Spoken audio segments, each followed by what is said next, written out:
വണ്ണം കുറയാനും പ്രഷർ കുറയാനുമുള്ള ഒരു കറിയാണ് ഞാൻ ഇന്നിവിടെ ഉണ്ടാക്കുന്നത്. നമ്മുടെ മുറ്റത്ത് നിൽക്കുന്ന മുരിങ്ങയിലയിലെ വളരെ നല്ല ഔഷധമാണ്.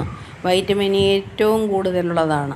അത് കണ്ണിനായാലും പ്രഷറിനായാലും വണ്ണം കുറയ്ക്കാനും ഒക്കെ നല്ലതാണ്. അത് ഒരു കപ്പോളം നമ്മൾ പറിച്ച് വൃത്തിയാക്കി എടുത്തു കൊണ്ടുവന്ന് വെച്ചിട്ടുണ്ട്. അതിനകത്തേക്ക് ചേർക്കാനുള്ള സാധനങ്ങളും ഞാൻ വഴിയെ പറഞ്ഞു തരാം. സവാളയുണ്ട്, വഴുതന, അതും നമ്മുടെ വീട്ടിൽ പിടിച്ചതാണ് വഴുതന. അതുപോലെ തന്നെ കറിവേപ്പില. ഇത്രയും സാധനങ്ങൾ നമ്മൾ ആദ്യമായിട്ട് ചേർക്കുക. അതിനകത്ത് പുറകെ ചേർക്കുന്ന ഓരോ സാധനവും ഞാൻ പറഞ്ഞു തരാം. ആദ്യം കറിവേപ്പില മുരിങ്ങയില വൃത്തിയാക്കി നമ്മൾ എടുത്തു വയ്ക്കുക. അതിനുവേണ്ടി ഒരു തക്കാളി നന്നായി അരിഞ്ഞു വയ്ക്കണം. അതുപോലെ 2 പച്ചമുളക്, നമ്മൾ എരിവിനായിട്ട് പച്ചമുളക് മാത്രമേ ചേർക്കുന്നുള്ളൂ കേട്ടോ. അതുപോലെ ഇഞ്ചി, വെളുത്തുള്ളി ഇത് ചതച്ച് വയ്ക്കുക.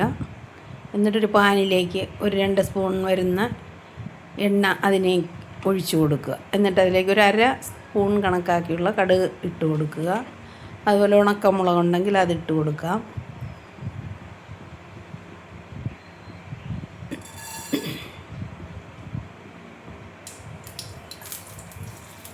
ഉള്ളി,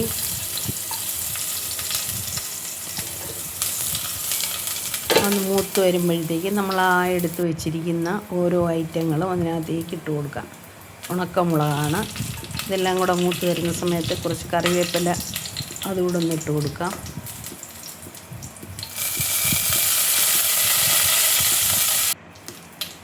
എന്നിട്ട് അതിലേക്ക് നമ്മൾ അരിഞ്ഞ് വെച്ചിരിക്കുന്ന സവാള, ഒരു വലിയ സവാള അരിഞ്ഞതാണ്, അത് ആദ്യം ഇട്ട് കൊടുത്ത് അതൊന്ന് വഴണ്ട് വരുമ്പോൾ അതിലേക്ക് വെളുത്തുള്ളി ഇട്ട് കൊടുക്കുന്നു. ഏകദേശം ഒരു 10 അല്ലി മതിയാവും. ഒരു ചെറിയ കഷ്ണം ഇഞ്ചി ചതച്ചെടുത്താൽ അത്രയും നല്ലത്. കൊത്തി അരിഞ്ഞ് വേണേലും ഇടാം. അത് കഴിഞ്ഞിട്ട് നമ്മൾ അതിലേക്ക് വഴുതനയാണ് ഇട്ട് കൊടുക്കുന്നത്. ഒരു മീഡിയം കഷ്ണങ്ങളാക്കി വെച്ച വഴുതന. അതിലേക്ക് പച്ചമുളക്. എരിവ് നിങ്ങളുടെ കണക്കിന് 2 ചേർക്കണമെന്നില്ല, വേണേൽ 1 ചേർത്താലും മതി. അത് കഴിഞ്ഞ് അരിഞ്ഞ് വെച്ചിരിക്കുന്ന തക്കാളിയും ചേർത്ത് കൊടുക്കുക. എല്ലാം കൂടെ നന്നായിട്ടൊന്ന് വഴണ്ട് വരാൻ അനുവദിക്കുന്നതിനോടൊപ്പം തന്നെ വെജിറ്റബിൾ മസാലയാണ് നമ്മളൊരു സ്പൂൺ ചേർത്ത് കൊടുക്കുക. നല്ല വേറെ ഒന്നും ചേർക്കുന്നില്ല. ആ ഇട്ട പച്ചമുളകും ആ വെജിറ്റബിൾ. അതുപോലെ ആവശ്യത്തിന് ഉപ്പ് കുറച്ച് ചേർക്കുക. പിന്നെയും നമുക്ക് ആവശ്യമുണ്ടെങ്കിൽ ചേർത്ത് കൊടുക്കാം. എന്നിട്ട് കുറച്ച് 1 ഗ്ലാസ് വെള്ളത്തോളം ഞാൻ ഒഴിച്ചു. അതെടുക്കാൻ വിട്ടുപോയതാണ്. 1 ഗ്ലാസ് വെള്ളത്തോളവും അതിനകത്തേക്ക് ഒഴിച്ചു കൊടുത്തു. എന്നിട്ട് അത് നല്ലപോലെ വെന്ത് വന്നപ്പോഴത്തേക്ക് അതിലേക്ക് നമ്മൾ എടുത്ത് വെച്ചിരിക്കുന്ന മുരിങ്ങ ഇല്ല പകുതി മാത്രമേ ചേർത്ത് കൊടുത്തുള്ളൂ. 1 കപ്പും ചേർത്തില്ല. കാരണം ഈ 1 കപ്പും നമ്മുടെ ഉള്ളിൽ ചെല്ലാൻ 2 പാചകമാണ് ഞാൻ ചെയ്യുന്നത്. അപ്പോൾ അതിൽ 1/2 കപ്പോളം സാധനം അതിനകത്ത് ചേർത്ത് കൊടുത്തു. പിന്നെ ഒരുപാട് വേകാനൊന്നും അനുവദിക്കേണ്ട ആവശ്യമില്ല. പെട്ടെന്ന് അത് കുക്കായിക്കോളും. എന്നിട്ട് അടച്ച് മാറ്റി വയ്ക്കുക. ഇതാണ് അതിൻ്റെ ഫൈനൽ ലുക്ക്. നല്ല ടേസ്റ്റാണ്. ഒന്ന് ചെയ്ത് നോക്കണം. ചപ്പാത്തിക്കും പറ്റും, ചോറിനും എല്ലാത്തിനും പറ്റും. പിന്നെ ചെയ്യുന്നത് 3 മുട്ട എടുത്തു. അത് പൊട്ടിച്ച് ഒരു ബൗളിലേക്ക് ഒഴിച്ചു. അതിലേക്ക് ആവശ്യമുള്ള ഉപ്പ്,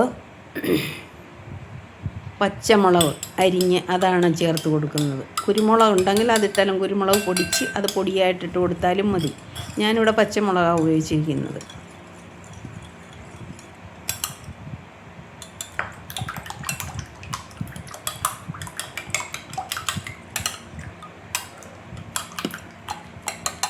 ഇനി അതിനകത്തേക്ക് പച്ചമുളകും കൂടി ഇട്ട് കൊടുത്ത് ഒന്നുകൂടെ ഒന്ന് നല്ലപോലെ ഡൈലൂട്ടാക്കുക. എരിവ് കൂടുതൽ വേണ്ടാന്നുള്ളവർക്ക് കുറച്ചിട്ടാലും മതി. കുരുമുളക് ഇടുന്നതാണ് ഒന്നുകൂടെ നല്ല. ഇച്ചിരി പൊടി ഇട്ടാൽ മതിയല്ലോ. പിന്നെ അതിനകത്തേക്ക് നമ്മൾ അരിഞ്ഞ് വെച്ചിരിക്കുന്ന സവാള ഇട്ട് കൊടുക്കുന്നു. അതും ഒന്ന് അടിച്ച് ചേർക്കുന്നു. അതിനകത്തേക്ക് ഇനി നമ്മൾ നേരത്തെ പറഞ്ഞ മുരിങ്ങയിലയില്ലേ അതുകൂടെ അതിനകത്തേക്ക് ഇട്ടണം. അപ്പോൾ 1 കപ്പ് മുരിങ്ങയില 2 പാചകത്തിലേക്കൂടെ എടുത്തിട്ട് നമ്മളത് കഴിക്കുകയാണ്. അപ്പം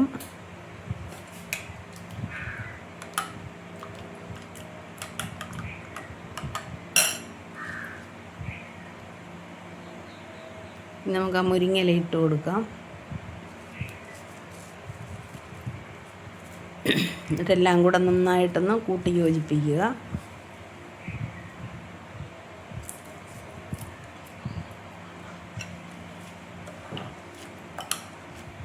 ഇതൊക്കെ എപ്പോഴും എല്ലാവരുടെയും മുറ്റത്തൊക്കെ ഉണ്ടാവുന്നതാണ്.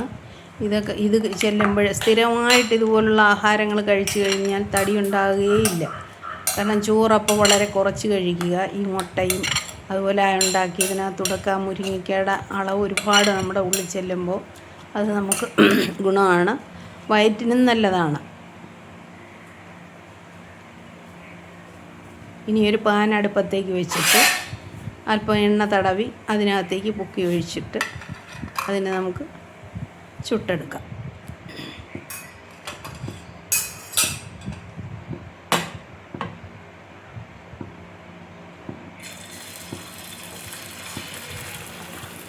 ഒരു വശം വെന്ത് വരുമ്പോൾ അടുത്ത വശവും കൂടെ തിരിച്ചിട്ട് കൊടുത്തിട്ട് നല്ലപോലെ വേവിച്ചെടുക്കുക.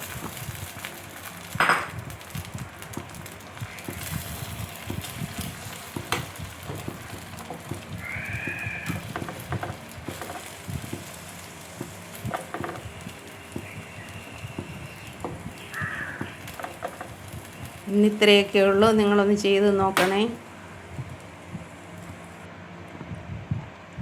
ഒന്ന് ചെയ്ത് നോക്ക്. നിങ്ങൾ നൽകിയ സപ്പോർട്ടിനെല്ലാം താങ്ക് യു.